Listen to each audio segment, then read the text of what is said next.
आलू सरकार आज आलू कौन पदक्षेप नौछंती देखंतु आलू दर चढ़ा थिला काहेकि ना वेस्ट बेंगल रु आलू ट्रक आसी पार नथिला किंतु वर्तमान वेस्ट बेंगल सरकार सहित कथबार्ता हला परे आलू ट्रक आसीबा आरंभ हो जाइछि आ मार्केट रे रेट स्वाभाविक होबा आरंभ हो जाइछि वर्तमान 32-34 रेट रे मिलबा आरंभ हो जाइछि रसादु कोल्ड स्टोर अछि कोठे सर सारा राज्य रे केते कोल्ड स्टोर अछि राज्य रे जो कोल्ड स्टोर अछि चालू नाही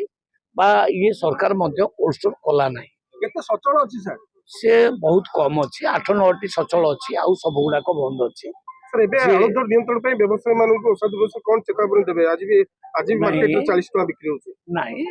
मु सकाळु खबर नहीं छी विभिन्न मार्केट रे 34-35 एई प्रकार रेट रही सी आहुरी नियंत्रण को आसी जिवो जेते बेले सब गाड़ी वेस्ट बेंगल आसी